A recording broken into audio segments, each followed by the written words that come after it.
아네스 수녀? 지금 통화 가능한가요? 동주에 관해 물어볼 게 있어서 전화했어요. 공비서는 여미철에게 냉수를 떠다 주다가 우연히 성현이란 이름을 듣고는 서동주가 왜 여미철과의 통화에서 자신을 성현이라고 말했는지 그 이유를 알기 위해서 수녀원에 있는 아네스 수녀에게 전화를 했죠. 서동주와 가장 가까운 관계인 아네스 수녀라면 자신에게 그 이유를 설명해 줄 수 있다고 생각했으니까요. 하지만 동주에 관해 묻는 전화를 건 공비서가 너무 뻔뻔하다고 생각한 아네스 수녀는 잡초를 뽑던 목장갑을 바닥에 집어 던지고는 허공에 삿대질을 하면서 공비서에게 소리쳤죠. 당신, 다시는 나한테 전화하지 말랬지. 우리 보육원 살 때부터 말했잖아. 동주랑 내가 어떻게 살든지 말든지 보육원에서 굶어 죽든지 말든지 관심 좀 제발 꺼주라고 말이야. 도대체 내 동생한테 무슨 짓을 하려고 그 뻔뻔한 목소리로 다시 전화를 하는 거야.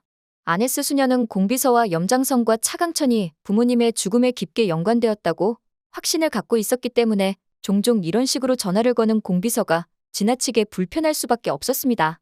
아네스 수녀는 공비서에게 말했어요. 당신, 지금 동주가 현이었을 때의 시절을 기억하면서 못하는 척 하는 건지 떠보려고 나한테 전화해서 수작질하는 거 다 알아. 하지만 내가 분명히 말했지?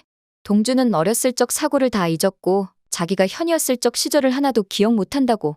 그리고 나도 수녀원에 들어와서 세상과 담을 쌓고 살고 있다고. 그러니까 제발 우리 두 사람한테 신경 좀 꺼요.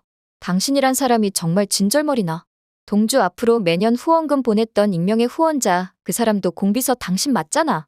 차강천 회장을 도와서 나쁜 짓이란 나쁜 짓은 다 하면서 마치 착한 척 위선 떠는 당신. 반드시 천벌받고 말 거야. 우리 동주 아무것도 기억 못하고 바보같이 차강천한테 충성하고 있는 거 그거 보는 것도 속 뒤집혀 미칠 것 같은데 당신은 무슨 낯짝으로 전화질이야. 그렇게 아네스 수녀는 전화를 끊어버렸고 공비서는 뚝뚝 울리는 신호음만 들으며 깊은 한숨을 내쉬었습니다.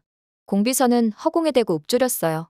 아네스 수녀님, 당신 동생이 위험하다고 만약 동주가 현이인 걸 차강천 회장이 아니 염장선이 알게 된다면 당신 동생 제명 다 살기 어렵다고요. 그러니까 그만 화 풀고 동주가 어떻게 된 건지 제발 나한테 이야기 좀 해줘요. 당신 부모에게 약속했단 말이야. 당신이랑 현이만큼은 지켜주겠다고 말이야. 그리고 공비서는 과거 차강천 회장이 경쟁기업 인수 합병 과정에서 경쟁기업의 가족을 몰살하려고 했던 사건을 기억해내었습니다. 당시 사건 담당 검사였던 염장선은 차강천 회장에게 무죄를 선고했고 그렇게 두 사람의 공생관계가 시작되었으며 그 일 이후로 대사는 크게 성장할 수 있었죠. 당시 차강천의 집으로 들어오기 전 대산의 비서실에서 일하고 있던 공비서는 이 모든 사건에 깊게 개입될 수밖에 없었고 일가족이 몰살되는 과정 중에 아네스 수녀와 성현이를 몰래 빼돌려 보육원에 위탁한 뒤 매년 자신의 연봉을 대부분 두 사람을 후원하는 데 쓰기 시작했습니다. 하지만 어렸을 적 모든 기억을 잃은 서동주와 달리 부모의 원수를 모두 기억하고 있는 아네스 수녀는 공비서가 가끔씩 연락을 해오면 치떨리게 반항심을 표현하고는 했습니다. 하지만 공비서의 말을 듣고 불안해져 서동주에게 전화를 해본 아네스 수녀는 웬일인지 전화를 받지 않는 서동주를 걱정하며 불안에 떨 수밖에 없었습니다. 아네스 수녀는 동주와 친하게 지내는 명태금에게 전화를 해보았죠. 명태금은 서동주와 10대 시절부터 알고 지낸 친구로 블랙펌킨이라는 해커로 활동하다가 현재는 일제강점기 때부터 이어온 백년가업인 사채업 명보의 4대 사채업자로 활동하는 귀엽고 깜찍한 젊은 여자 해커였어요. 중학교 때부터 아버지 돈 심부름을 하다가 아버지가 돌아가신 후 가업을 이어받아 틈나는 대로 동주를 돕고 있는 명태금은 아네스 수녀의 전화를 받고는 서동주가 염장선에 2조 원을 들고 여운남에게 프로포즈를 하겠다고 말한 뒤 어디론가 떠났다고만 알려주었습니다. 그리고 서동주가 잘 살고 있는지 빠른 시일 내에 알아봐주겠다면서 아네스 수녀를 안심시켜 주었죠. 하지만 염장선이란 이름을 들은 아네스 수녀는 무서움에 벌벌 떨 수밖에 없었습니다. 한편 염장선은 과거 국정원 시절 고문실과 흡사한 고문실을 만들어 놓고는 서동주를 고문의 비밀번호를 알아낼 생각만이 머리에 가득 차 있었습니다. 조카 여미철로부터 서동주가 서울에 있다는 충격적인 소식을 전해들은 염장선은 청구호를 시켜 서동주를 데려오게 만들었죠. 동주야, 어서 와라. 죽은 자식이 살아 돌아와도 이렇게까지 반갑지는 않겠구나? 염장선은 서동주가 기억상실증에 걸렸다는 사실을 아직 알지 못하고 있었기 때문에 서동주만 데리고 올 수 있다면 비밀번호를 찾는 건 30분이면 가능하다고 기대에 들뜬 상태였습니다. 과거 민주화 운동을 하던 학생들을 30분 정도 잔혹하게 고문한 뒤 동료 친구들의 이름을 불게 만든 악질 염장선이었죠. 청구호는 여운남과 통화 중이던 서동주에게 아주 조심스레 다가갔습니다. 서동주는 이런 사실을 모르고 양복점에서 여운남이 건네준 전화기로 여운남과 통화를 하는 중이었어요. 내 이름이 여운남이고 너랑 내가 사랑하는 사이였다는 거야? 내 팔목에 새겨진 이니셜이 너고 내 팔목에 새겨진 이니셜이 나고 말이야. 근데 아까 네 옆에 있던 그 남자 마치 내 남편인 것처럼 행동하던데 그럼 우리 둘이 불륜인 건가? 서동주가 여운남과 통화를 할 동안 검은 그림자가 뒤에서 한 걸음씩 다가왔고 그렇게 서동주의 목에 주사기를 꽂았습니다. 서동주는 다리에 힘이 풀려 맥없이 주저앉았고 여운남은 바로 서동주에게 무슨 일이 생긴 걸 눈치를 챌 수밖에 없었죠. 서동주가 걱정된 여운남이 비명을 지르며 서동주의 이름을 애타게 외쳤습니다. 그렇게 서동주가 위험에 빠진 걸 알게 된 여운남은 차강천 회장에게 달려가서 말했어요. 할아버지, 아무래도 서동주 잡혀간 것 같아요. 차강천 회장은 의아해서 물었죠. 그게 도대체 무슨 소리냐? 누가 서동주를 잡아간다는 게야? 서동주 그 녀석 지금 휴가 중인데 네가 뭘 잘못 알고 있는 거 아니냐? 그러자 여운남이 애타게 말했어요. 아니에요, 할아버지. 서동주 총 맞고 기억상실 걸린 상태예요.